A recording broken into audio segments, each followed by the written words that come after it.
So guys मेरे साथ क्या हुआ, मैंने ना पंजाब यूनिवर्सिटी से एडमिशन लिया था बीए में।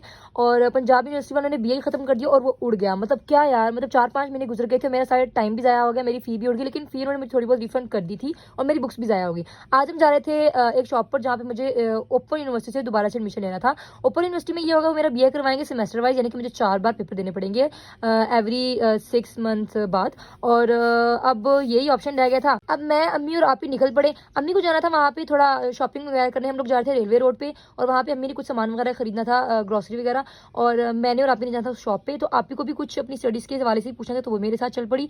हमें वहाँ पे बहुत बहुत बहुत ज़्यादा टाइम लग गया, हमने बहुत ज़्यादा वेट किया। मैं इस जगह पे 2-3 दफ़ा पहले भी आ चुकी हूँ, लेकिन हर बार मुझे इसका एड्रेस भूल जाता है। तो हम वो गली ढूंढ रहे थे कि वो कौन सी गली थी। मैं अपनी बहन को कहती कि उस गली में ना बहुत सारी शॉप्स हैं, सारी बुक्स की, और ये फोटो कॉपी, ये फ्लाटम का, ये चीज़ें।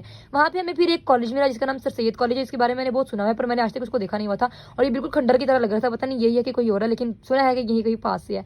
और फिर हमें मिल गई वो शॉप। अब शॉप पे पहले हमसे ना 2 लड़कियां आई हुई थी, तो उनका काम चल रहा था और हमने बैठ के बहुत टाइम तक वेट किया। और मैं तो इन पीसेस को ही देख रही थी, डेकोरेशन पीसेस को, कि ये कितनी प्यारी हैं सारी चीज़ें। लेकिन मैंने खरीदना कुछ भी नहीं था, क्योंकि फालतू में लेकर घर में पड़ी रहेंगी तो क्या ही फायदा। मेरे पास घर में ज्वेलरी पड़ी, मैंने कभी वो नहीं पहनी, तो इसको लेके क्या ही फायदा। और उसके बाद मुझे तो कुछ पेन पेंसिल्स वगैरह चाहिए थी, मैंने वो ले ली। और इनके पास तो जो मुझे चाहिए थी वो थी नहीं। फिर उन्होंने मुझे बोला कि तुम लिख के दो, हम दूसरी शॉप से मंगवा लेते हैं। हमारा काम हो गया। वहाँ से हम निकल पड़े गोलगप्पे खाने के लिए। गोलगप्पे बिल्कुल इस शॉप के बाहर ही थी, तो हमने कहा चलो यहाँ से खा लेते हैं। हमने गोलगप्पे खाए। और गोलगप्पे खाना बहुत मुश्किल काम होता है, अगर आपको भी मुश्किल लगती है तो कमेंट्स में लाजमी बताइएगा, क्योंकि ये इतना बड़ा मुंह खोलना पड़ता है। मेरी तो वराछे फाट गई, कोई मजाक की बात नहीं, ये सीरियस सीरियस। मैंने लास्ट टाइम रमजान में 2-3 दफा खाए थे, मेरी वाकई वराछे फट गई थी। और ईद पे फिर लिपस्टिक लगाते हैं, इतने बुरे होंठ लगते हैं।